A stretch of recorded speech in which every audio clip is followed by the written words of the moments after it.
Hello, welcome back to my channel Yathramohi. ഞാൻ ഇന്ന് വന്നിരിക്കുന്നത് മേക്കരയിലേക്കാണ് കേട്ടോ. തനി നാട്ടുമ്പുറത്തെ കാഴ്ചകളൊക്കെ കണ്ടൊരു യാത്ര. അതാണ് നിങ്ങളുടെ നെക്സ്റ്റ് പ്ലാനെങ്കിൽ മേക്കര വളരെ നല്ലൊരു ഓപ്ഷനാണ്.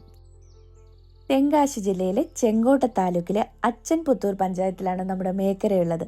അതായത് നമ്മുടെ അച്ചൻകോവിലിൽ നിന്ന് വെറും 17 കിലോമീറ്റർ മാത്രമേ ഉള്ളൂ മേക്കരയിലേക്ക്. രണ്ട് സൈഡിലും നല്ല വിശാലമായ വയൽ, നടുവിലൂടെ ഒരു റോഡ്, നേരെ നോക്കിയ ഒന്നാന്തരം മലയും മഞ്ഞും കോടയും. പോരാത്തതിന് നമ്മുടെ സ്വന്തം അടവിനയനാർ ഡാമും. ഇത്രയും നല്ല വ്യൂ വേറെ എവിടെ കിട്ടും? ഇനി എന്ത് വേണം? എന്നാൽ പിന്നെ ഒരു കാറ്റും കൂടി ആയാലോ? കാറ്റെന്ന് പറയുമ്പോൾ ചെറിയ കാറ്റൊന്നും അല്ല, നല്ല ഒന്നാന്തരം കാറ്റ്.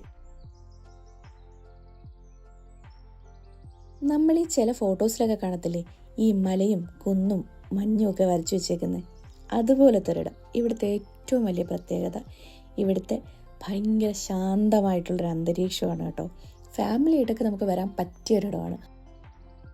മേക്കരയെക്കുറിച്ച് പറയുമ്പോൾ തീർച്ചയായിട്ടും അടവിനയനാർ ഡാമിനെ കുറിച്ച് പറയണം. മേക്കരയിലാണ് അടവിനയനാർ ഡാം സ്ഥിതി ചെയ്യുന്നത്. വർഷങ്ങൾക്ക് മുമ്പേ ജലക്കുറവുള്ള നദികളെയും ജല കൂടുതലുള്ള നദികളെയും കൂടെ സംയോജിപ്പിച്ചതിൻ്റെ ഫലമായിട്ടാണ് കേട്ടോ ഈ ഡാം ഇവിടെ നിർമ്മിച്ചത്.